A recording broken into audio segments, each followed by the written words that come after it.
we have with us another long-standing contributor to the Register, my dear friend and colleague for so many years, Reg Whitaker, has come all the way from Victoria, BC. His first article in the Register was in 1983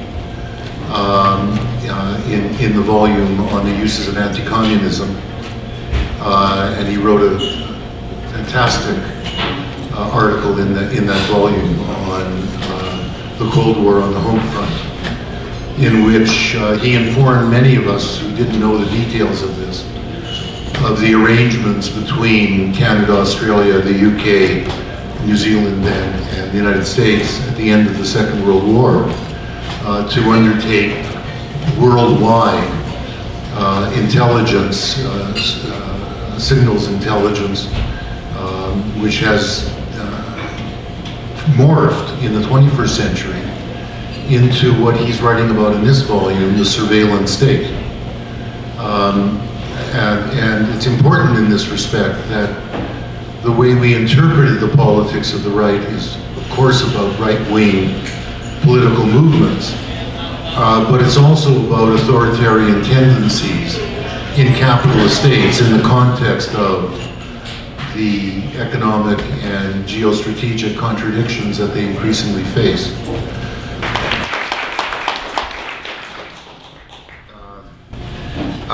I feel a little odd about this because my piece doesn't really, in some senses, fit into the overall theme of this volume.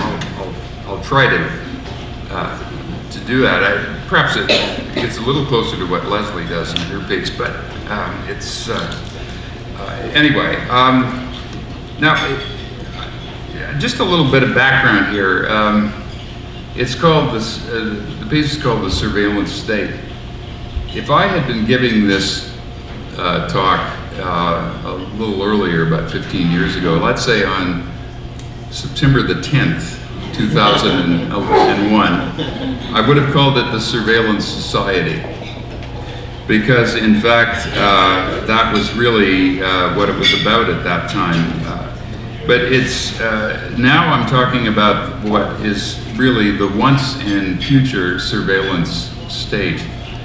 The 20th century there's a great paradox about the 20th century in this sense, that it was the era of the age of the great totalitarian states, Nazi Germany, Stalinist Russia, Maoist China, and all the other little, Mussolinis and Francos and so on.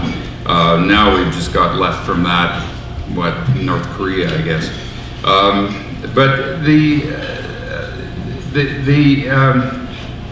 and that image of the centralized, heavily controlled, heavily coercive police state, where it's all what the whole very term totalitarianism suggests, the totalizing image and so on, was one that really infused a whole lot of political thought, and it certainly existed as a dream or nightmare.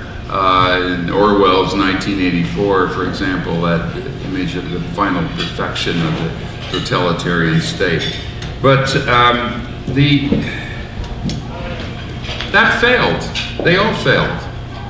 They all failed, and one way or another, and failed in some cases quite spectacularly. And yet, at the end of the 20th century, the great paradox was that the toolbox of surveillance, which was one of the key weapons that the totalitarian state wielded to enhance its coercive power, the ability to look into everywhere and to watch its subjects, that toolbox had never been more sophisticated, more technologically capable of extending the reach that in a way that Hitler and Stalin would have died for, but didn't have that capacity. So that's a very strange point in a way. I mean, why would these two things be? Well, I think that's why the notion of the surveillance society, because in fact it was really via the private sector that the surveillance had really enhanced and expanded. It was Big Brother, as I like to put it, what had been outsourced. And it was, in fact, with the information age and the computing power and all the rest of it, that what we were seeing was that this greatly expanded surveillance power was being used primarily by the private sector, primarily by corporations, and so on, to sell their products, and that its reach into and what could in many ways be seen as the end of privacy, as we had understood it, at least in the Western world for some time, was in fact predicated on the notion that people were consensually, in fact, giving up their privacy for the advantages, as they would see it, of what could be offered them. The more that the corporations knew what you as a consumer wanted, the better they could serve you, and hence the more that it was, you were willing to open up in that sense. It's all part of a long process in which citizenship became transformed into consumerism, the commodification of politics, and I could go on along those lines, but I won't. But even by the late 1990s, the kind of world that had been shaped by the new surveillance capacities, the globalization, the global networking, distributed networking of information, et cetera, was already beginning to indicate, I think the signs were there, that the state might return. In fact, Big Brother might return. And it was the dark side of globalization, the international organized crime, the money laundering, the ability of all these things to move around the planet without, over borders and so on.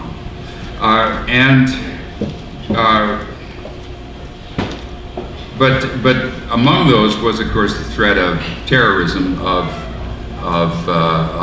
non-state actors deploying violence across without borders, globally networked, etc. And so 9/11 was the trigger for the return of Big Brother, and states came back big time to deal with what was now either perceived as a real threat, to some extent, yes, but also was perceived as an extraordinary pretext for greatly expanding the power of states everywhere. But states only in cooperation, because in fact in this new globalized, globally networked world where the antagonists, the enemy, were in fact operating without borders, so too did states have to operate without borders. So it was coordinated and cooperative deployment of surveillance power on behalf of the states. So in 15 years after this has happened, time perhaps to take stock, and that stock can be that we take of where we got to is enormously enhanced, and that's much of my article in here was in the Register was about the extraordinary contribution of an extraordinary individual, Edward Snowden, who has told us more. A lot of it, those of us who've been studying it, so on, were pretty suspicious that there were many things, but in fact, Snowden revealed the documents in black and white that demonstrated conclusively a whole lot of things that had only been perhaps suspected about just how extensive this is now.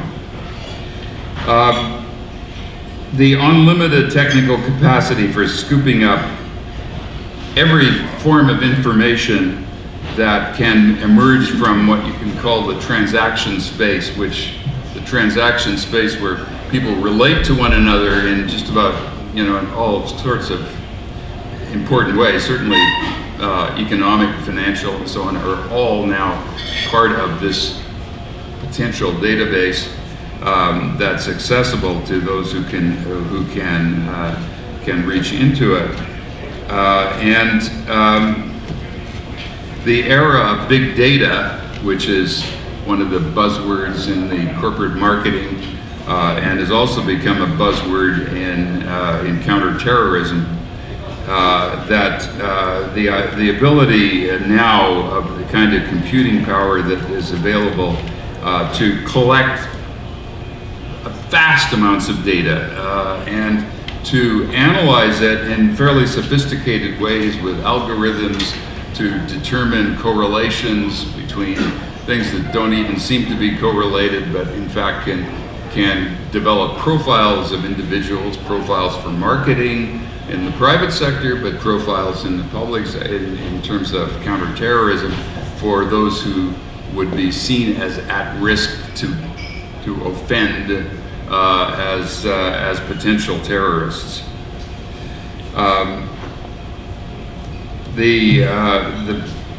Which raises a whole set of problems, certainly of false positives, because in fact, in terms of marketing, in terms of what big companies do with big data, they couldn't care less that they're only interested in the correlations. And if some of the correlations don't actually work out, so what? So they're bombarding some people with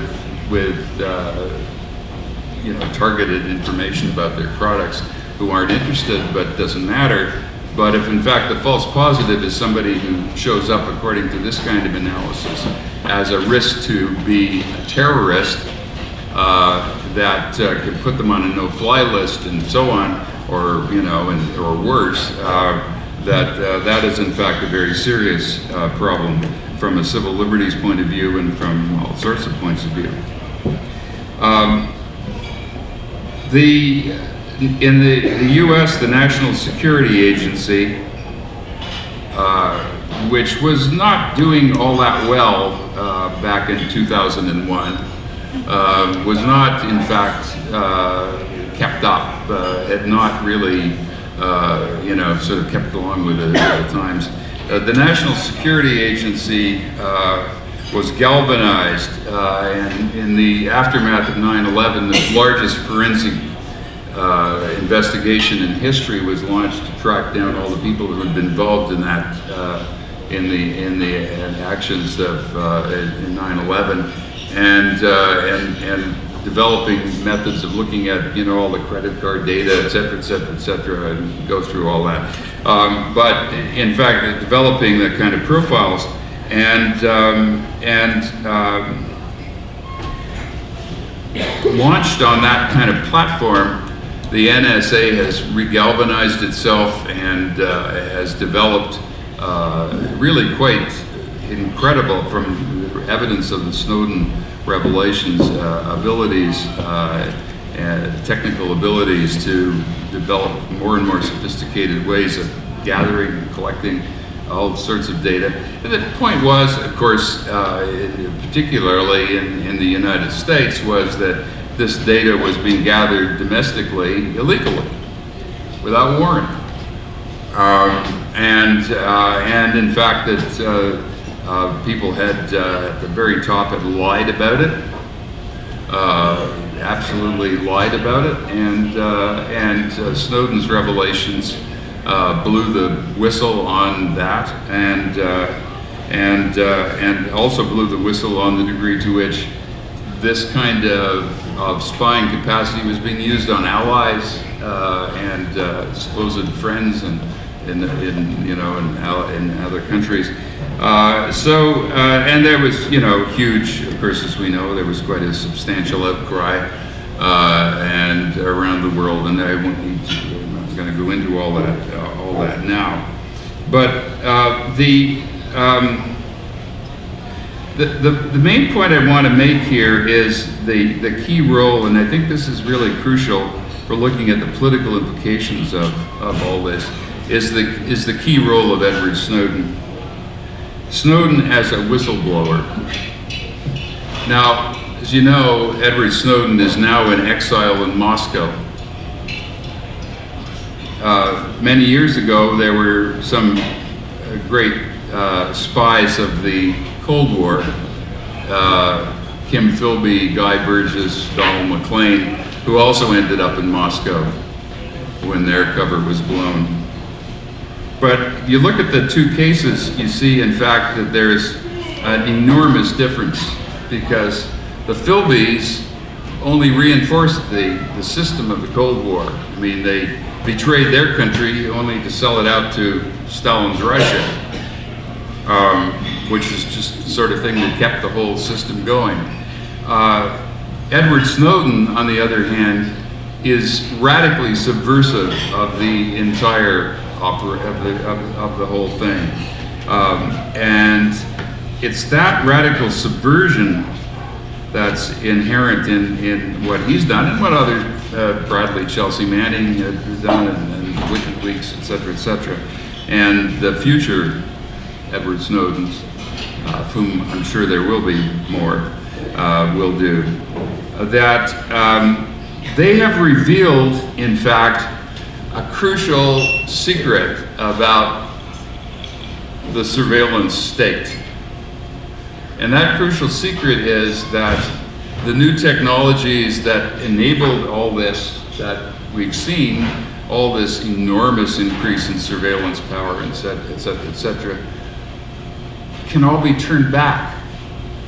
They're multi-directional. There's no inherent way in which that they don't simply come from the top down. That's why the whole system was a radical decentering back in the late 20th century, a radical decentering of power, and why the traditional totalitarian states failed so badly. They couldn't manage in this kind of environment. And it is, in effect, that Snowden has put the masters of this whole, or those who thought they were the masters of this whole system, those who were in charge of it, in basically the same position as those that they were watching in the past, because they can never be sure. They can never be sure where the next Snowden is going to come from, what direction, you know, is next, where the next, and indeed in a world in which, for a great variety of reasons, it's less and less likely that the traditional loyalties that were once expected of people, that they would have a lifetime job in a particular institution, whether it was private sector or public sector, and that in exchange for that job security that they would give loyalty to that organization. And as we know, that's not the kind of labor market that exists anymore. That's not the kind of world that's facing millennials like Edward Snowden, who are going into the world, and it's less and less likely that the traditional ties of loyalty and so on can maintain that kind of hold on them. So I think that there are many contradictions in this new surveillance power, that it is in fact a contested and potentially and already in many ways a contested terrain. It's certainly a contestable terrain, and it's one that it doesn't really matter. I mean, Edward Snowden himself didn't come from the left, and if anything, he appears to have gained his ideas in relation to sort of libertarian republicanism. But it doesn't matter. That's not the point. The point is that he demonstrated the degree to which this is a terrain that is open to contestation. And I'll just end on the fact that in some other writings that I've been doing recently, and I've done a lot of stuff over the years about accountability and national security, and you know, we've had, and I'll just end on this, but C-51, the horrible piece of legislation that the former Conservative government bequeathed us, and which our new government, actually, the Liberals voted for, but said that they would, reform it once they got into office, and that mainly they would be concerned about accountability, that they would have robust accountability. Well, watch out.